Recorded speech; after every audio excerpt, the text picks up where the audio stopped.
Welcome everyone to another exciting Finance Committee meeting. This evening we have joining us committee members Judy Deshay, Jamel Robinson, Alfredo Ballerin. We also have Common Council members Joyce Love, Tom Hoey, Joe Igo, Kelly Kimbrough. And we are joined by staff, first and foremost, our own incredible staff, Michelle Andre, John Raphael Pichardo, I know Danielle Gillespie, and we're also joined by the incredible Department of General Services. They're together in a room with masks, don't worry, so I can't see everybody there, but I know that they will introduce themselves, but I do see Dan DeLillo. And I also see Mike Wheeler and one of the Knicks. Which one? It's a surprise. We'll find out later. So hold on to your hats for that one. So what I will do, and I didn't say Richard Conti, even though I was so excited to see him. We're also joined by Richard Conti. Joyce Love, I didn't say Joyce either. Apologies, Joyce and Richard. So I'm going to turn it over to the Department of General Services. If you guys want to kick things off, we'll let you go through your presentation and we'll ask questions. Oh, just before you start, Kathy Fahey is with us as well. Can you allow us to share our screen, please? Share your screen. Go right ahead. Thank you.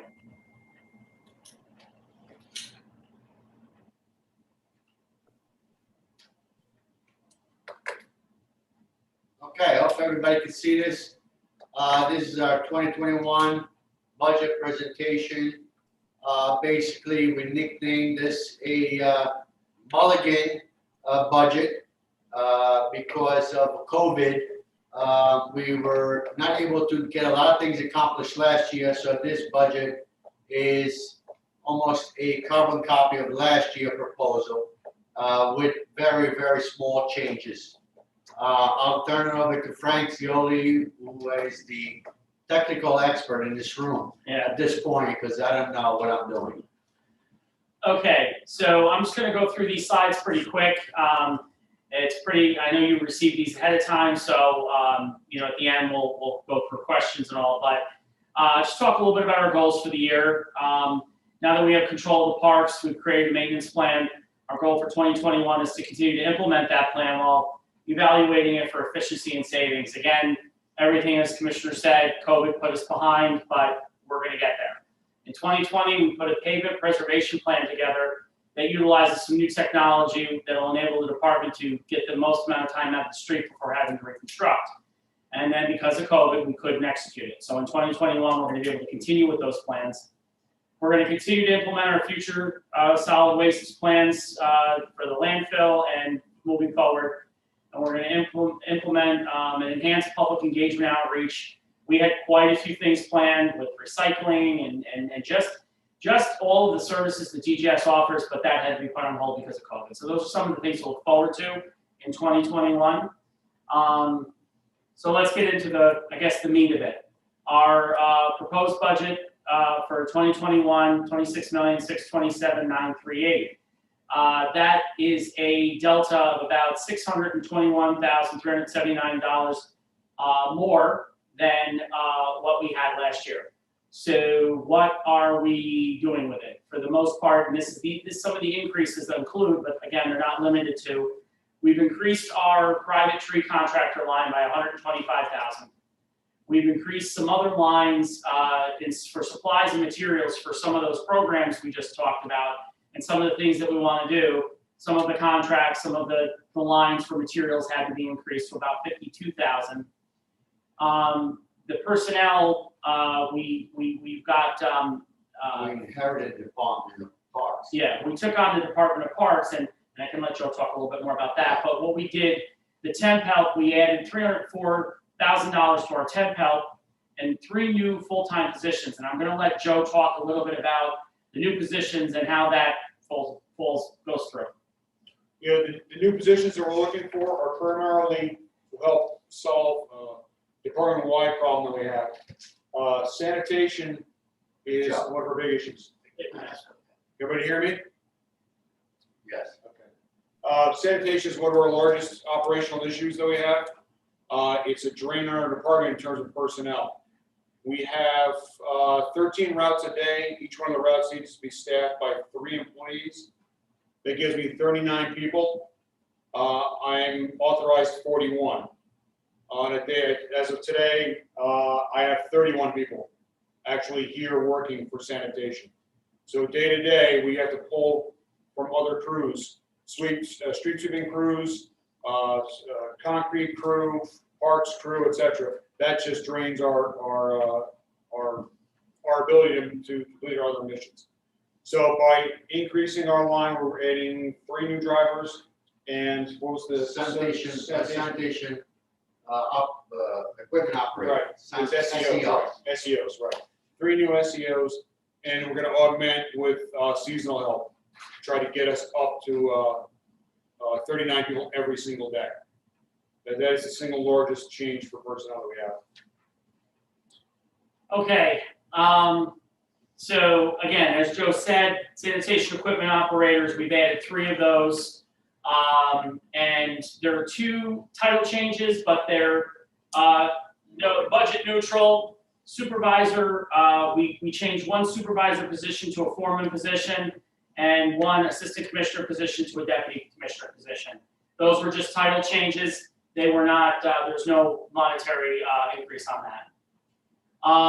So in some of the new initiatives that we've got going that, again, some of these increased funding, and this budget includes funding for, is our 2025 tree planting initiative. This program is going to be primarily underwritten by community partners and some private funds and stuff, but this budget money is included in this budget to do more planting. And obviously, when we go do planting, in some cases, trees need to be removed prior to planting. So that's where some of that money is. We talked about the pavement preservation programs. We're funding a robotics road assessment project. This is what we were talking about. It's an artificial technology that'll help us actually manage the infrastructure using data-driven and objective approach. The good thing about this is that it'll give us data when filling potholes and things. It'll kind of give us a report card of the streets almost on an annual basis, and we'll be able to look back foot by foot on the streets. It's really cool technology. So it'll help us make a lot of decisions, including things to do to preserve the pavement before having to repave. And again, funds to continue evaluating our curbside recycling collection participation with an upgraded RFID system. Again, we're working on being able to identify where the recycling bins are and how much we're dumping and things of that nature. It's all stuff it's in the works. In 2019, DGS received a 3-year, $250,000 reimbursement grant from New York State DEC for food waste reduction and compost education. So we've been working over the past year on this, and we were hoping to do a lot more in 2020, but again, 2020 came to a halt. So we're going to be putting some things out in 2021 around food waste reduction and food waste composting. It's mainly an education program, but there will be some hands-on programs as well that will go along with this. So we'll be looking to announce that early spring of 2021. So we did receive a grant, so some of the monies will go to pay for this stuff up front, and then we'll receive the money back. Like I said, in 2020, not much was expensed, but in 2021, we're going to go to 10. As usual, Department of General Services always looks for operation efficiencies in every department, every division. One of the main reasons why the commissioner did the management reorg he did last year was so that we could be looking at efficiencies through different eyes. And that's happening all the time, so we continue to do that so that we can save time, increase service levels, and obviously save money. Capital projects. This is how our capital projects, which is going to be different, separate from engineering, and Randy will talk about that, but I'm going to let Joe talk about these. These are for our vehicles and equipment. Very broad strokes. We're looking for 35 new vehicles. We can go line by line if you so desire. I can do that. It seems a bit tedious to discuss every single piece. We did provide you spreadsheet. Right, with photos, age, miles, et cetera, and so forth. These are all units that we are desperately in need of. We don't just pick randomly what we need. We review our controller, New York State controller gives us advice as to how long a particular asset should last. We balance that against our service records and our costs to repair them. And we target the oldest vehicles first. So what you're seeing are the oldest vehicles that are costing us quite a bit of money to maintain, to stay in the fleet. Okay. So, again, the previous slide talks about what we're looking at for 2021 in equipment and vehicles for a total of, and then there is the 5-year capital plan as well that Joe can address if you've got questions later on that. And just, in conclusion, we've got a lot of new initiatives. There's a lot of stuff that we're going to be doing in 2021. We're excited about moving forward. We're hoping that COVID will be behind us so we can move forward. This budget helps us do that. In summary, we'll meet our budget expectations and we'll move on. So that's where we are on that.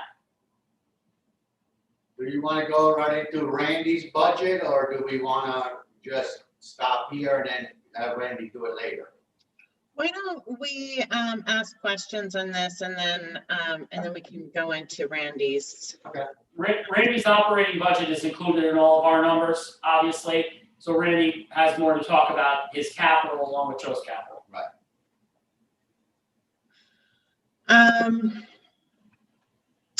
Why don't you go, since your numbers are in there, Randy, why don't you go ahead and then we can, yeah. Operating, Randy. You want to talk about it? Yeah. I mean, pretty much his operating budget is pretty much status quo. In hours. Right? Yeah. Our operating budget is included under DGS's, and really any increase we had, we really need a full-size scanner for engineering, and we offset those costs by decreasing some of our other line items. So we basically stayed budget neutral on our operating.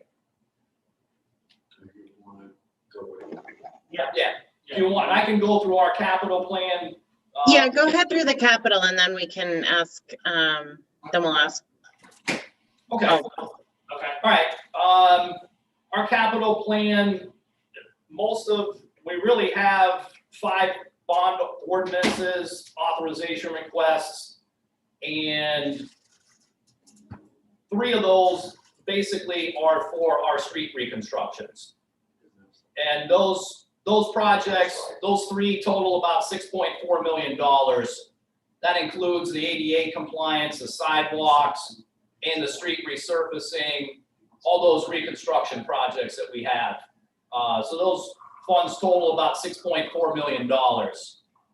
This past year in 2020, the city invested roughly $7 million in our infrastructure for road, sidewalk, reconstruction projects. And then beyond that, I did provide a breakdown and budgets for all our renovations to city buildings. And I know that was sent to everyone. We can bring it up if we need to, if everybody doesn't have that for reference. And then the other was for the Lincoln Park improvements. And that all came from the planning department's master plan. Those estimates and everything that were provided for those projects were all included in the master plan.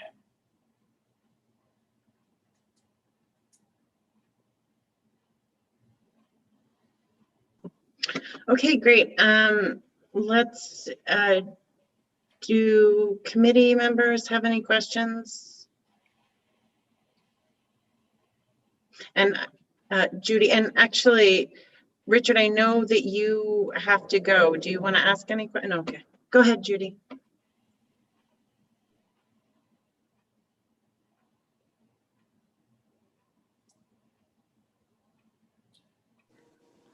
I'm sorry, did Richard have any questions? I'm glad to let him go first. Oh, no, he said to go ahead. Okay. Well, there's a lot here. And I appreciate your frustration with COVID getting you off target on some of what you wanted to accomplish this year. I'm very pleased to see the increases with regard to private tree contractors, as I think that's a great initiative of the city. And I know that probably some of that is also going to go to demolitions, not necessarily just additional plantings and demolitions, removals and trimming. Am I correct in that assumption? Yes. That's correct. Yeah. With regard to the 2 changes in title, could you explain what's the significance of those changes, why that's being done? Who's in those positions? Well, basically, last year, when doing our reorganization, they kind of missed out. One of the position is a supervisor going up to a foreman position for the reason of handling special lots, special design operations, which we want to keep the objective. The objective here is to keep each division doing their own thing without borrowing from somebody else, so that, because every time we borrow from somebody, something's not getting done in that division. So he's now supervising that division, and he's going ahead, but he's going to be instrumental in taking care of those special projects that need to be handled. The deputy. Why would that not then include a salary increase for that person? Because he's already a supervisor, and that's the negotiations already set that he gets, like, I think it's $1 an hour. Am I correct, Dan? What is the new? Yeah, the agreement was typed up under that title once the contract is signed. With the negotiations, that particular title will receive an increase of like $1. I think it's either $1 or $1.50 an hour, something along those lines. And It's nothing substantial. And we are looking to eliminate 2 positions as supervisors that are not filled now through the restructuring. We're trying to streamline again operations and streamline management. Is the elimination of those 2 supervisors in this budget? No. With those positions are now vacant, and we're gonna take another look at this year, see if what's needed, or there might be very well needed. We know that we need an extra one in the Parks Department, so that might be one would be transferred to the Parks Department, because now we absorb the recreation.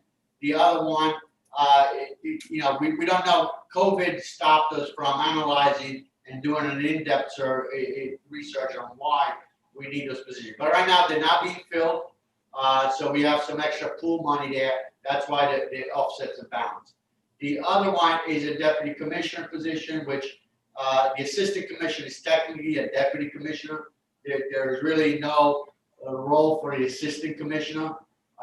And that individual is taking no raise, no pay, and the assistant, we have no use for the assistant commissioner in the new structure.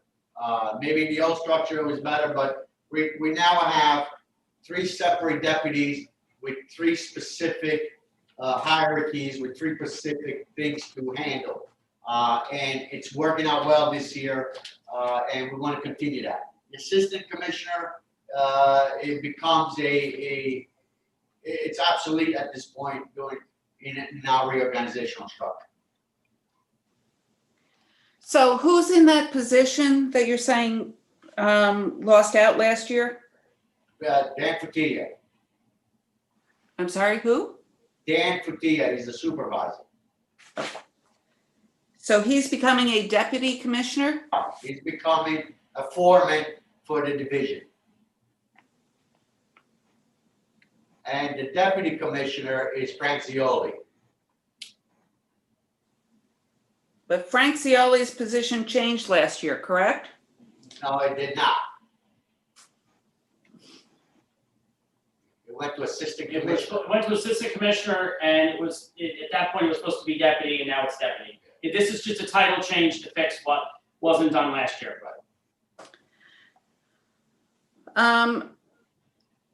So I'm a little bit confused because it looks like there's a position in the budget in 2020 that was chief of staff that is being eliminated, but I couldn't find it. No, you're not gonna, Judy, you're not gonna find it. It didn't exist. It was a Right. civil service title that was put in because of an error, and it got put in the budget book. Yeah. So you're not gonna find it in the budget because it wasn't in the budget. Right. What was in the budget was assistant commissioner. Okay, but in my printout of the 2021 budget. Yeah. On page 48. They took it from the ERP. It was a typo, basically. Okay, so this is something, the chief of staff position is the assistant, the Yes. current. Yes, So never. yes. Okay, so that's another adjustment that we'll need to make when we adopt this. Yes. All right, that helps a lot. So I was also looking at page 53, and there's in the budget book that I have, there's a heavy vehicle mechanic that is being eliminated, and there's a heavy equipment mechanic line being created. All right, Joe can explain that. Yes, those are two, it's really a union issue. The vehicle, it's equipment versus vehicle is the title difference. There's really no difference other than union representation. And it was incorrect in the original budget. It's been incorrect for several years. So it should be. Okay, and Zero change. what? Should be net zero. There shouldn't be any additional people. From the mechanic. Okay, right, yeah, I see that, but since you didn't mention it in the budget presentation, I was just a little confused as to whether this was, sometimes we find things in the budget book aren't what was intended, like we just did with the chief of staff. But the heavy equipment mechanic is being listed at last year's salary of $71,843. Those contracts have not been settled yet. But One contract has been settled, the other hasn't. so a heavy equipment mechanic, a heavy vehicle mechanic is in the contract for a salary of 74. The vehicle line should be, yes, the vehicle title should be. That is- There's two different unions, Judy, that have the same exact similar type titles. One of the contracts were settled within the union, the other one was not as of yet. Okay. Okay, I appreciate that clarification.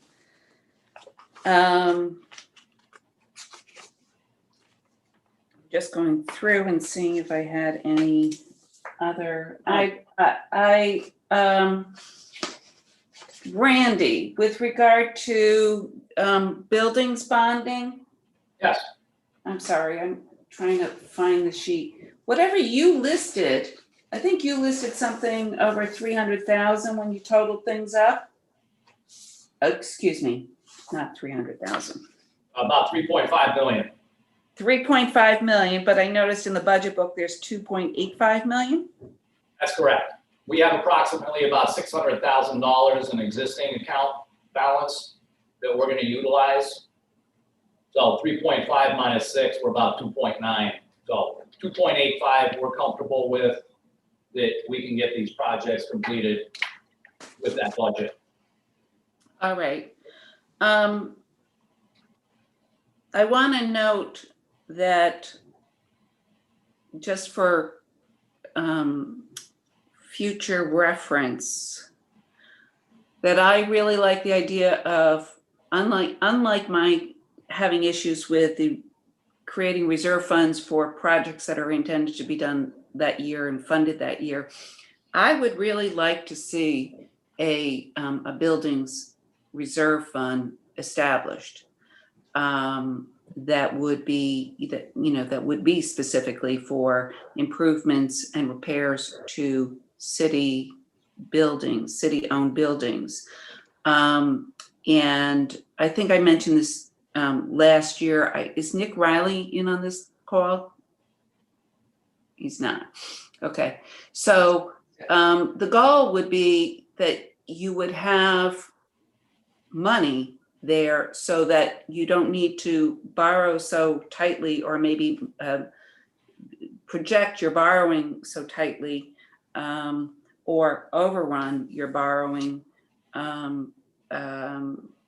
overestimate what you need for borrowing. So for those contingencies that occur as you're doing a project.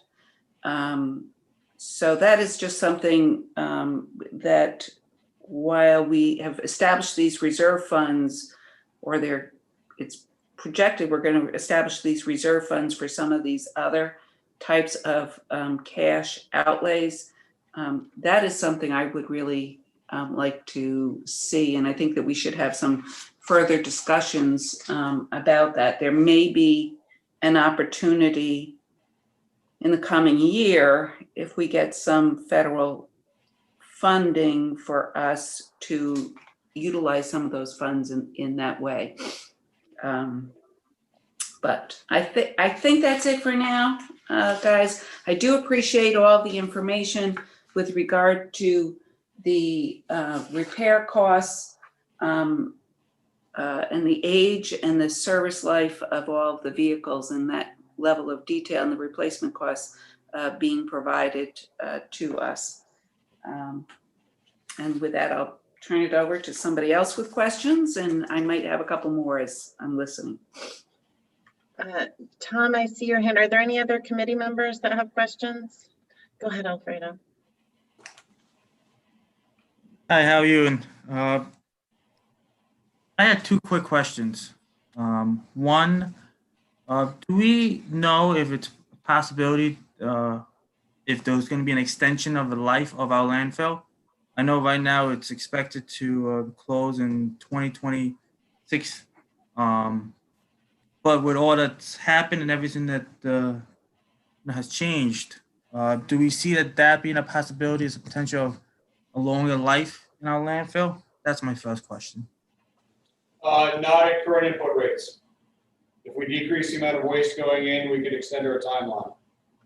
We are not even permitted to ask the DEC for a horizontal or a vertical expansion.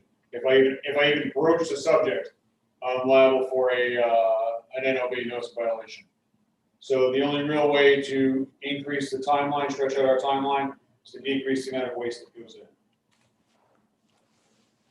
Okay, good to know. The other question has to do with staff and salaries, and I guess this goes more to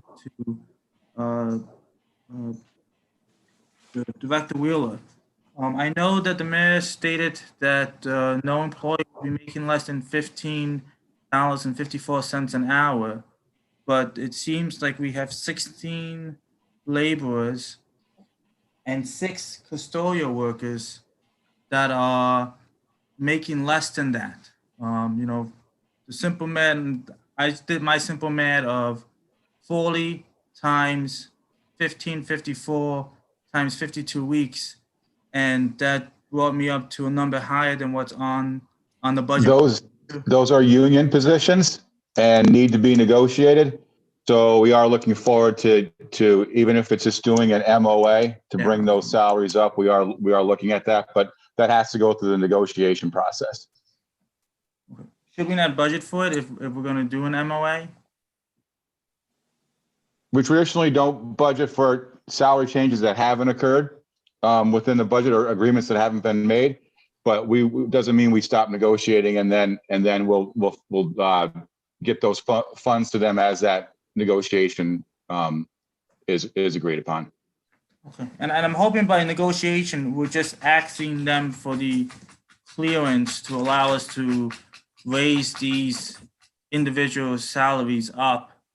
Because we are hoping it would be as simple as that.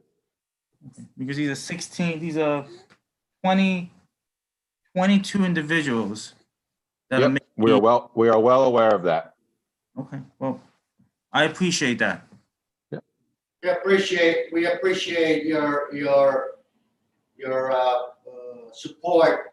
But unfortunately, we're bound by a contractual agreement. But there's already been discussion across the table before COVID of negotiating and bringing it. We understand, and the labor union understands that in order for us to retain good employees, maintain good employees, and make the job a little bit more incentives, we need to work on the lower end of the salaries and look at them and make it a little bit more incentive. But I appreciate your support, and we're both in agreement that something has to be done. But then COVID happened, but I'm sure negotiations are going to start sooner or later after this. But I appreciate the council's support on it. Thank you. Well, I'm going to finish with this. COVID has shown us anything. It's shown us that our essential workers are not taken care of enough. And as someone that called your department and had conversations with these people, these staff members that were working while everyone else was able to, be at home, I think, whatever we can do. And, I was happy to hear the mayor was increasing salaries for everyone over 1550 to anyone that was below. I think that's a good step in the right direction. I think we need to do more, but I think whatever we can do to make whatever agreement we need to do with the unions to get this done for these 22 people, I think we should do it. So thank you. And Alfredo, it is definitely a priority. So just hang on, and we'll keep you posted. I appreciate it. Any other committee members with questions? Go ahead, Tom. Well, thank you. I just got a few questions. Well, maybe more than a few, but going back with, I'm noticing with the private tree contractors, and the council some years ago, more than maybe 15 years ago, passed a living wage law for anybody doing business with the city. Are we going to be making sure that these private tree contractors are paying all their employees a living wage, which should be around $15 an hour, $15.51 an hour? I think we have to by law, Councilman. I think every contract that we have now has a clause in that has to pay a living wage. I don't think that. I think by statute and also by your regulations, otherwise the contract will be rejected. Every contract has that language in it. Okay, because one of the problems is that the committee that sets these wages hasn't met in over 10 years, and we were trying to reactivate. So I don't even know what that bottom line number, the living wage number is, and it's something that we can definitely look into. With the reorg and the changing, is there going to be any loss of union jobs? No. As a matter of fact, our intent is to fill those empty positions. We're making some progress on hiring personnel, and we're looking to fill those positions. We are now looking to we're looking to keep what we have, and at least keep what we have, and maybe sometimes in the future when things get better, increase our workforce. We need laborers, we need equipment operators, we need equipment operators, for example. It's a shortage nationwide. We can even get the Teamsters to they're having problems. UPS is having problems, I guess we're not looking to do anything with the unions. As a matter of fact, our relationship in the last 3 years with the unions have been better than we meet more often, we talk to them more often, and we're on the same page. And there's been no layoffs in this budget. No. There's no positions that were dropped in this budget. It's basically, we've actually added 3 positions. So there is no, there's nothing. Good. One of the things you just brought up, and one question leads to another, and I apologize, but you're saying there is a shortage of heavy equipment operators. Is that something we can work with the school district? And I'm sure we can get the local union. I'm the Labor Council of Albany. Maybe that's something we could try to get some kind of apprenticeship program set up where we can start training people for these jobs for the future. Because like you said, this is a nationwide shortage, and that would go a long way in Albany to get a lot of our youth who are unemployed. I think the rate, it's around 28 to 30% unemployment among our young. So that's something maybe we can look at. I'll be glad to help on the union side, if we could do that. We certainly, we are turning every rock and looking at every single aspect. We had a meeting with BOCES. We have scheduled a meeting with the Albany High Tech Division. We're meeting with, but the problem is these kids, for lack of better words, are not entering that career. And my understanding from the union side is they're having difficulties too. Because it's not something that a college graduate or a high school graduate looks to do. They're more into the computers, they're more into technology, and that's creating a shortfall. But yes, we are having dialogues with all the vocational schools. We're having a dialogue next week or the following week with Albany High, and we're turning every rock we possibly can, and we're willing to stick our neck out and give them an opportunity. When I was in school, when I was a kid, I remember the police coming in, the sanitation department, the fire department, talking about what type of jobs they did. I think it was in like 8th grade. Maybe that's something, and again, I don't want to delay this meeting, but there's a lot of things out there that we don't do anymore. And, people want a job, and not everybody can get a top line, 6-figure computer job. You got to start somewhere. So I'll just drop that issue right now.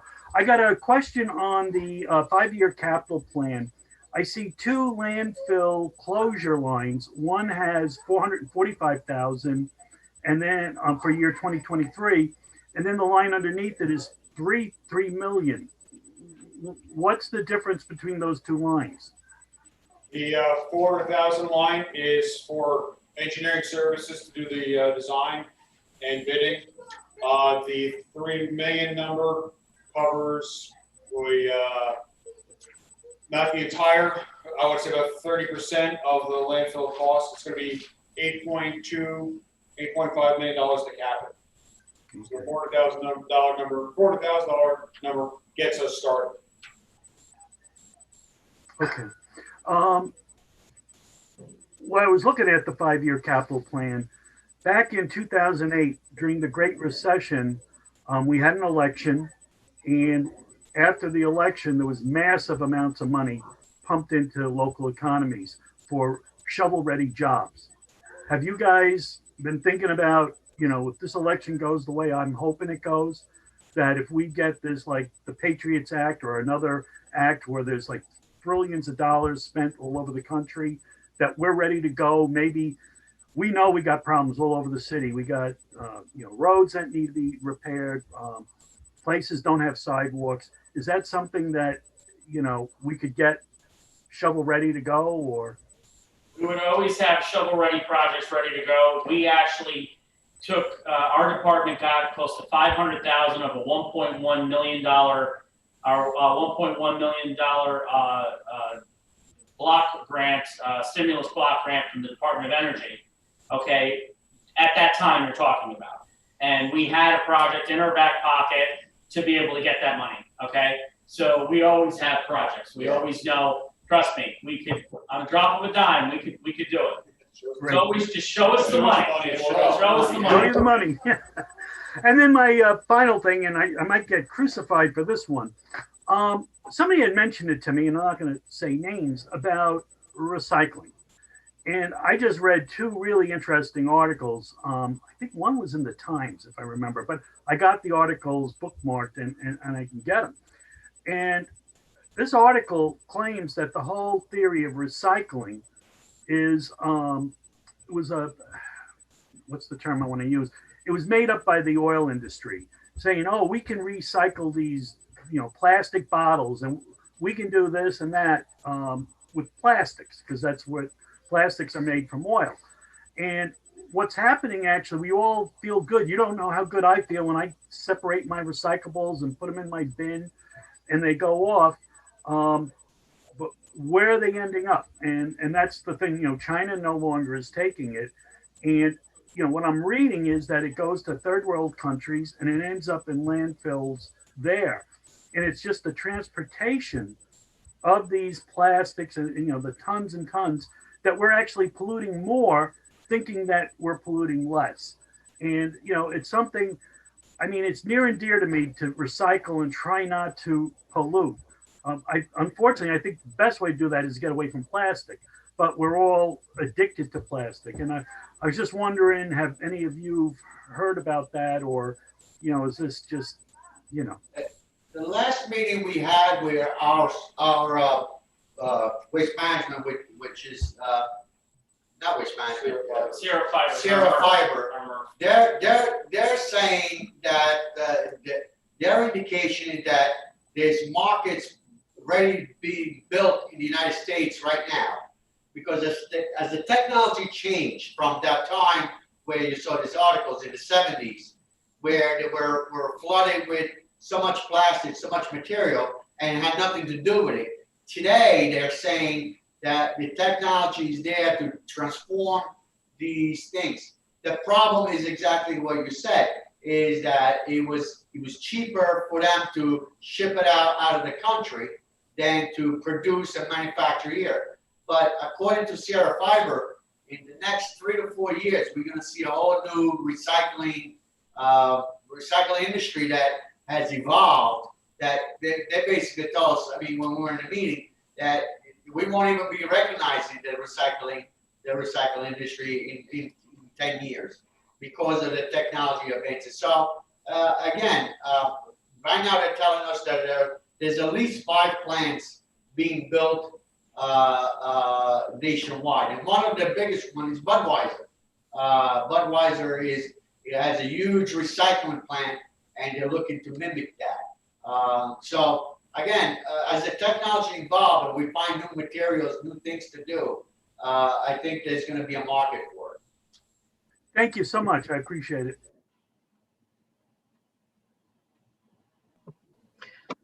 Kathy?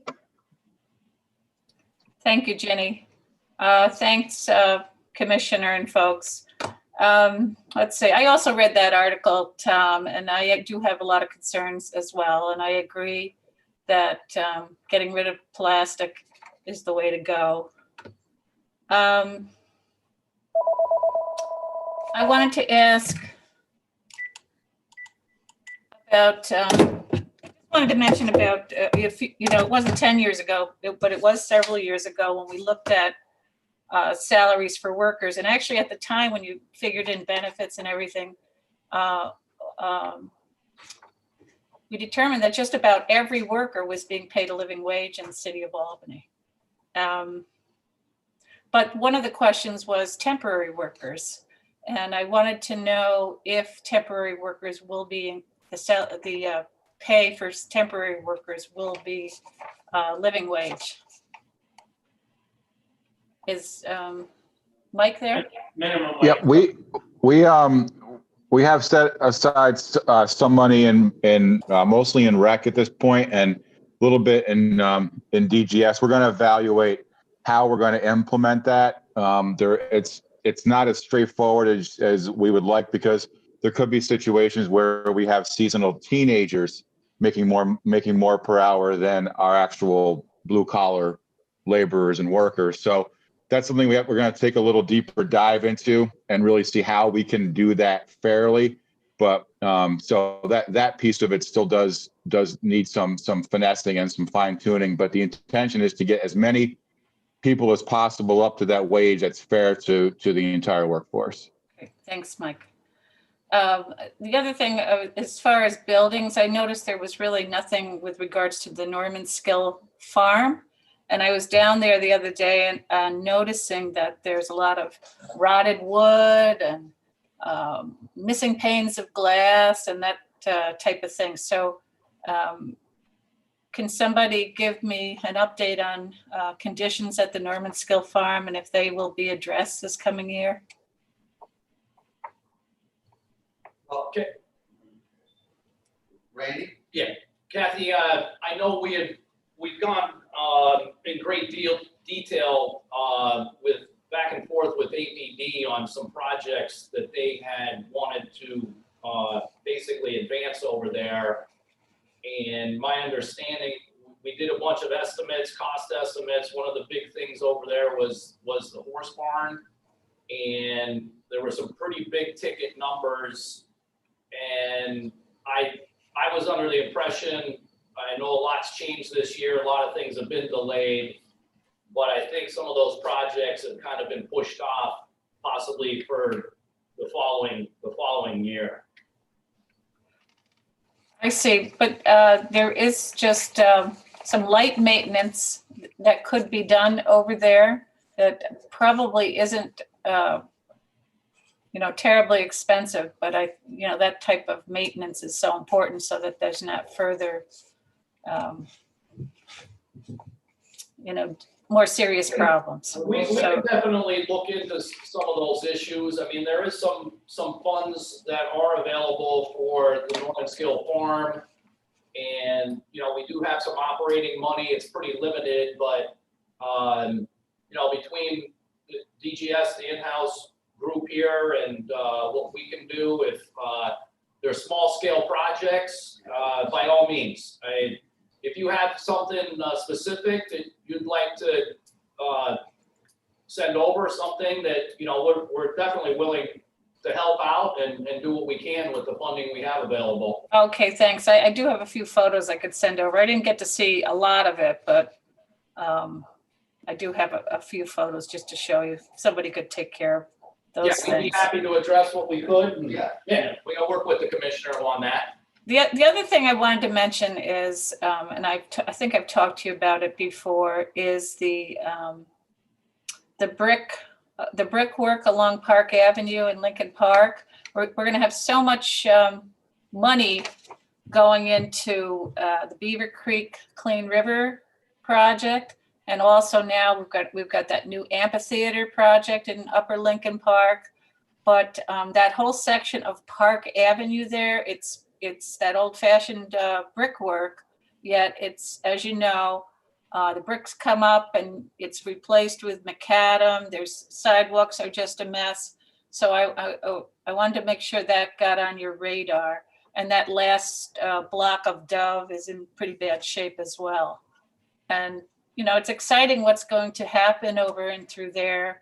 So I think it's a good opportunity to pay attention to the condition of that road and lighting as well in through there. So I want to mention that. Yeah, make a note of it now. We can take a look at it and see what can be done. Okay, and the other thing I just wanted to mention, and Frank, we've talked about this and I haven't really followed up on it because of the pandemic, is that whole issue of snow and ice on our sidewalks. I do want to follow up with you on that once we get through this budget process and just begin those conversations with CDTA and CDTC and come up with some kind of a plan. So I just wanted to bring that up. I haven't forgotten it. We could be looking at a really difficult winter. We could be looking at an easy winter. We don't know, but that's a perennial problem here. Our icy sidewalks, and it's an equity issue as we've talked about.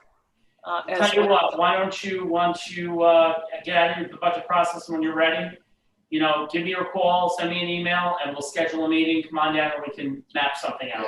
Okay, We have thanks. done some preliminary work. We have done some preliminary work. We have contacted neighboring municipalities. We have something to present to you at the very level.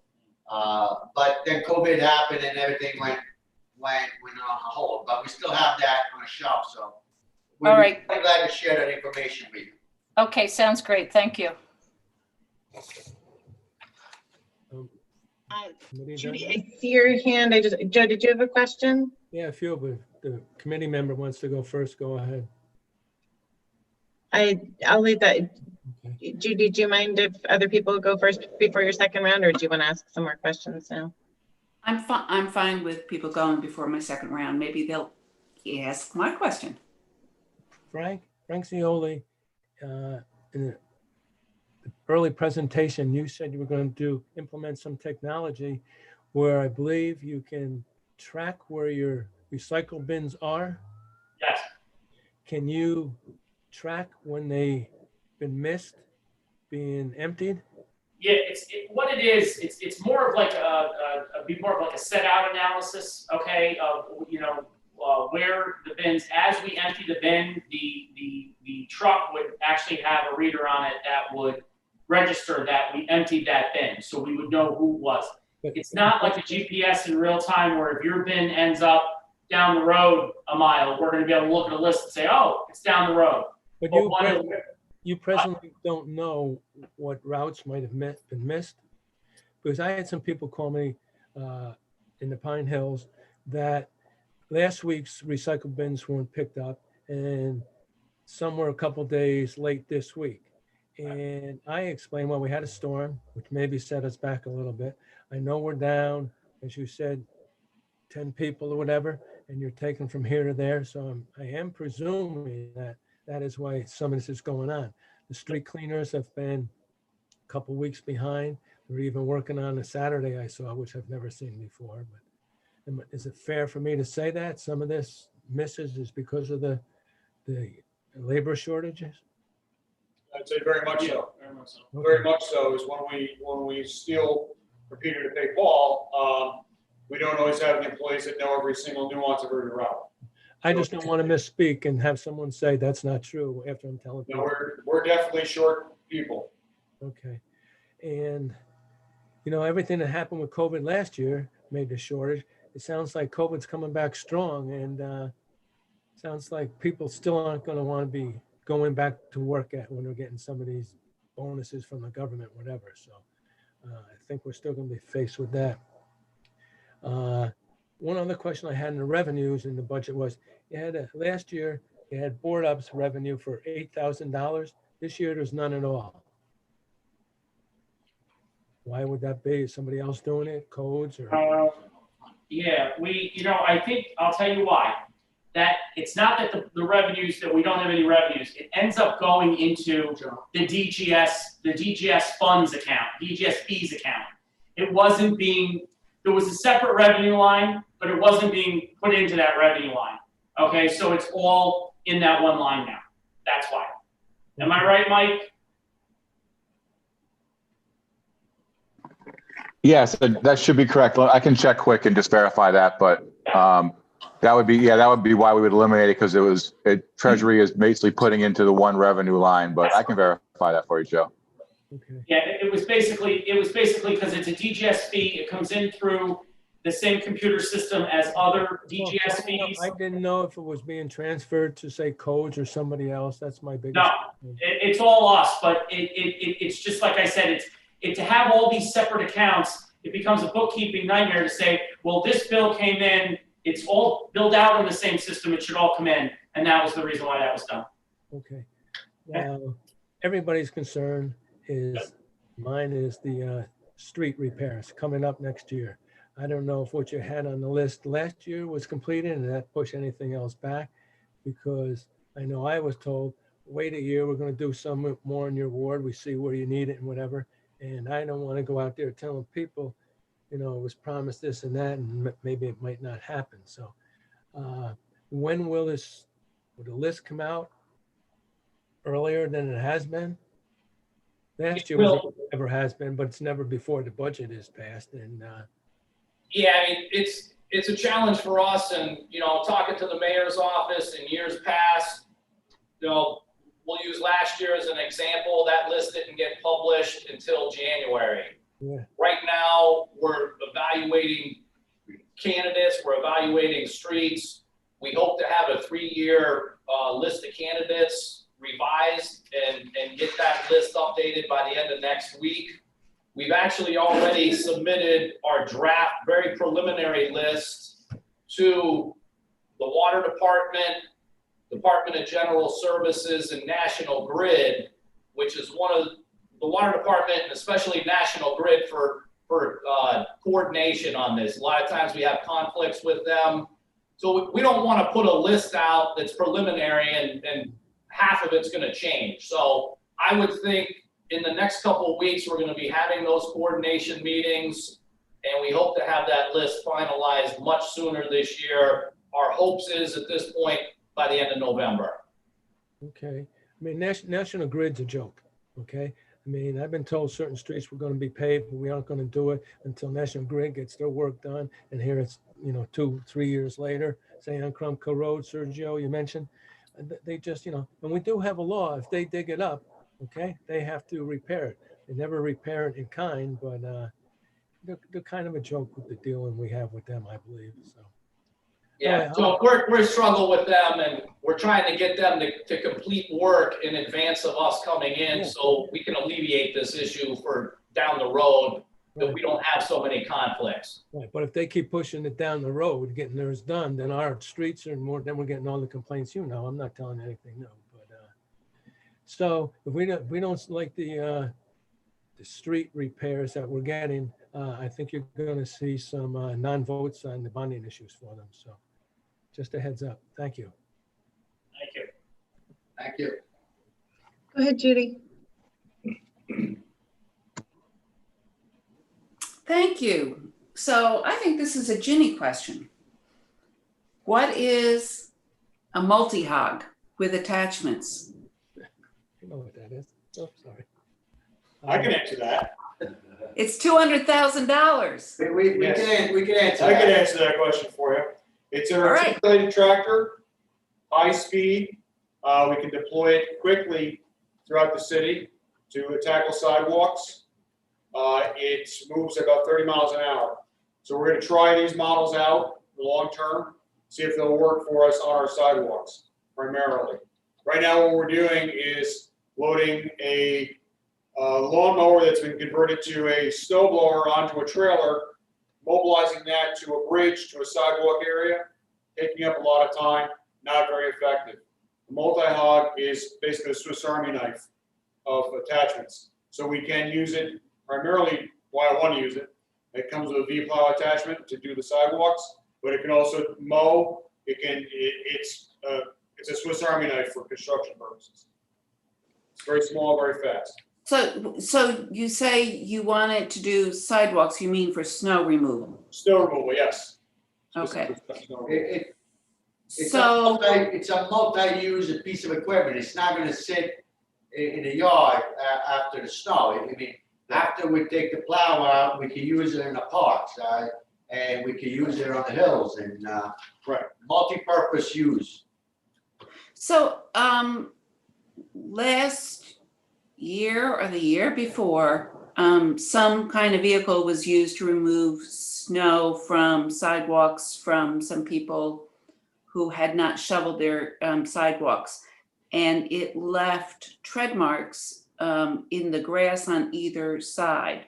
So I'm just wondering if you've double checked the measurements on the, Yes. the width to make sure.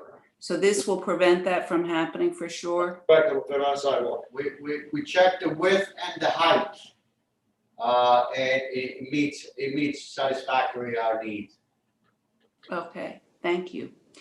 So Kathy Fahey, Councilmember Fahey was talking about Lark Street, and there are Lark Street renovations that are talked about.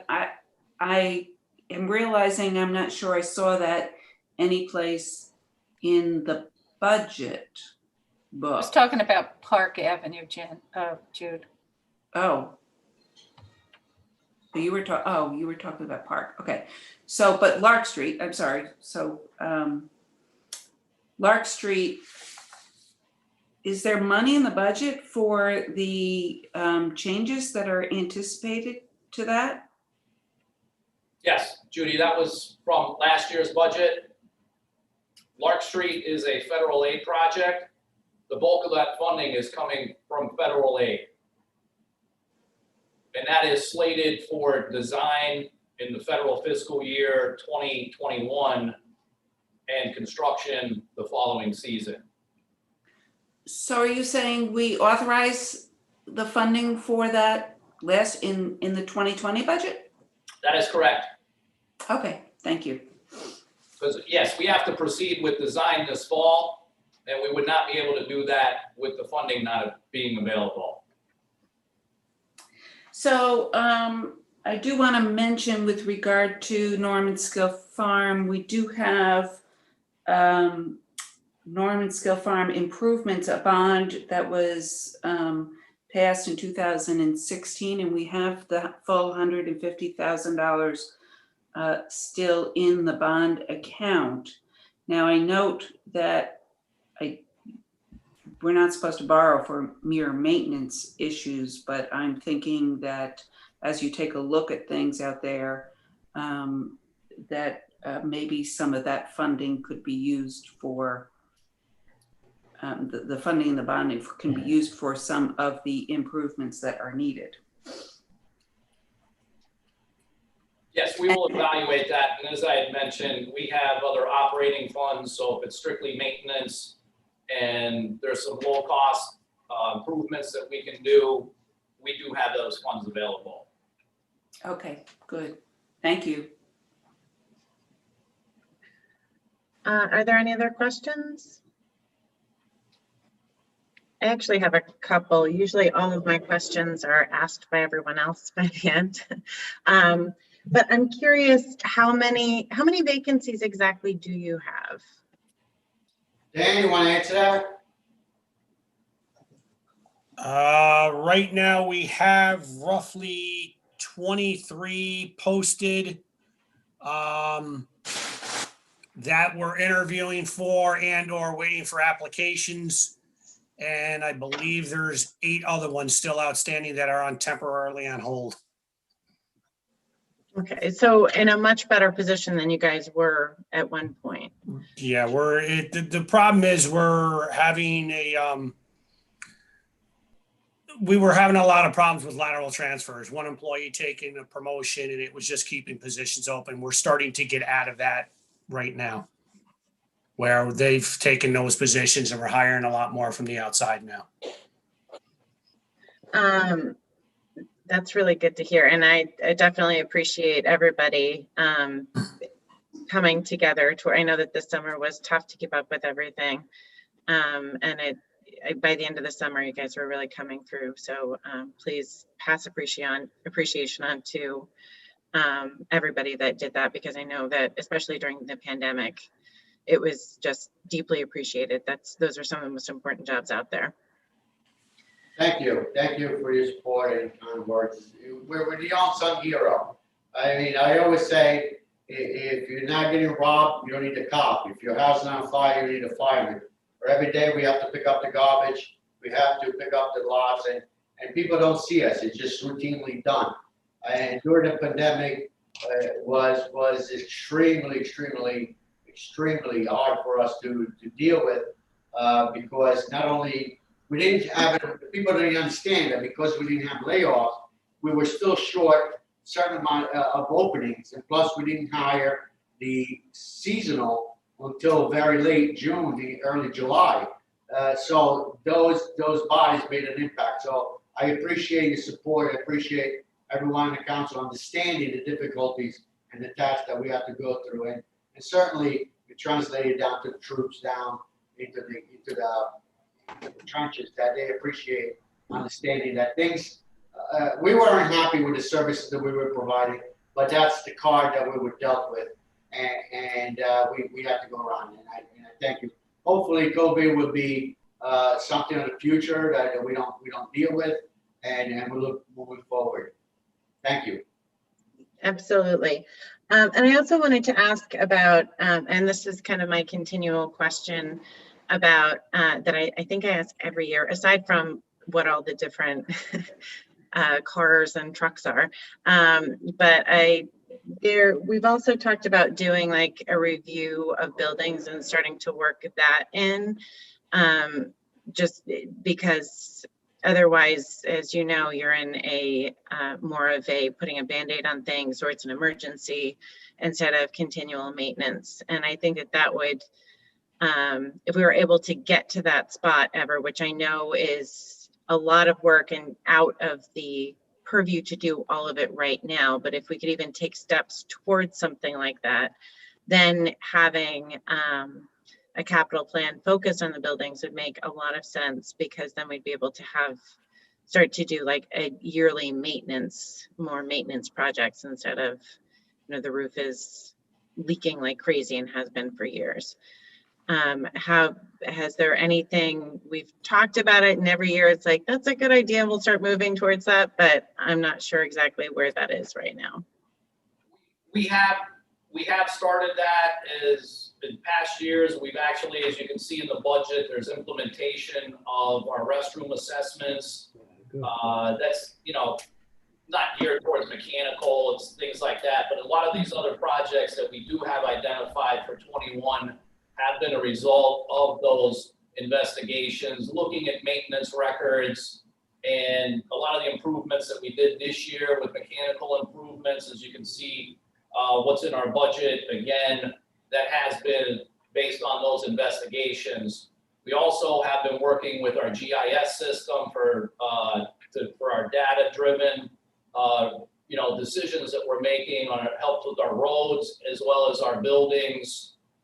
We have a master plan that's basically almost complete for City Hall right now, and that was quite an endeavor in of itself for that building.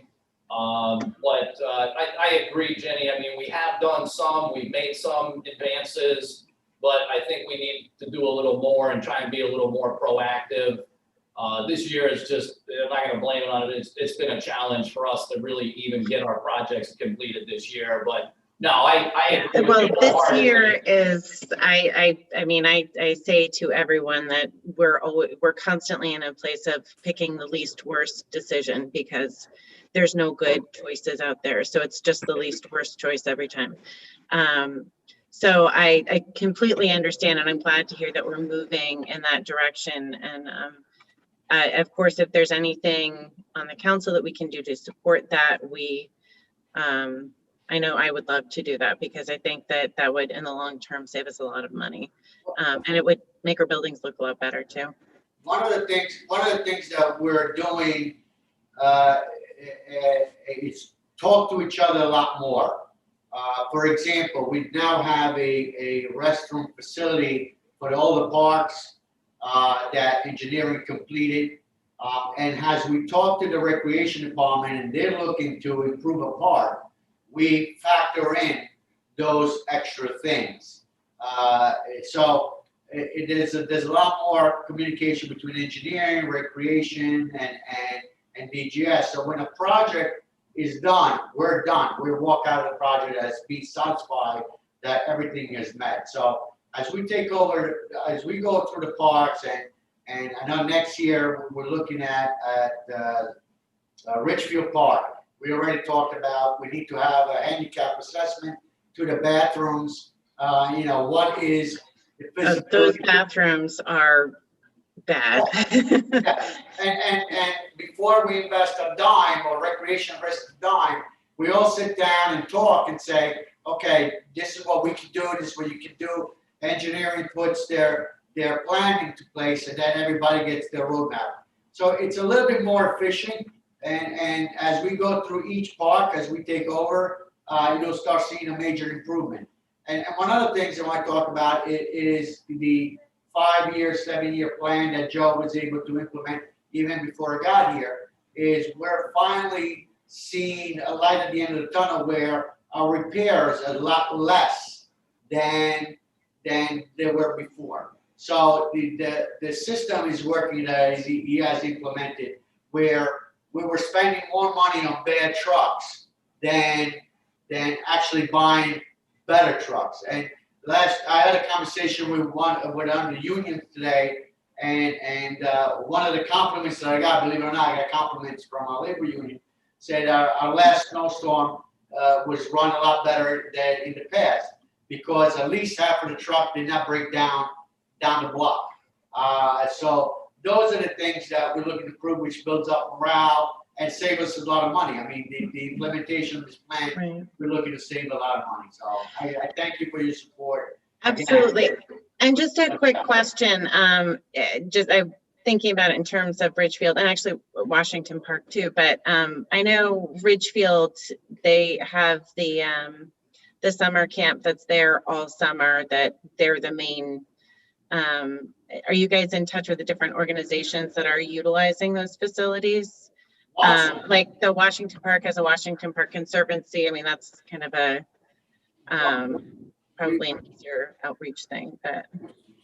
We focus on a project. We've been in contact with Owusu, who's our lead there. That's in his district, and with his organization. Once we create a project, we are definitely going out and reaching out to. We have a new portal, which is where we can text the different people, different community organizations, and let them know what we're doing, and we get input from them. Yes, that's definitely part of our scope. Okay, good. Just, I mean, with both of those bathrooms, I mean, the Washington Park Lake House, I'm sure that there's a lot that they look like major renovations, and I'm sure there's a lot that the Conservancy and the different groups that use the lake house would love to see, or could even put input in there. Anyway, thank you guys so much. Are there any other questions? Yes, one last one for Sergio. In the past, we were ready for storms. Do we have private contractors ready for large storms? Yes, we had a preliminary snowstorm meeting. We have identified who's going to be on what truck and what route. We have identified that we have salt. We have salt on stock, and we have notified our private contractors to implement the 2021, 2022, 2020, 21 implements. Yes, we're already working on that, and I think we're going to finalize our snow plan within the next couple of days. Okay, thank you. Hope we don't need them. No, we don't need it. Your words still got to my ears.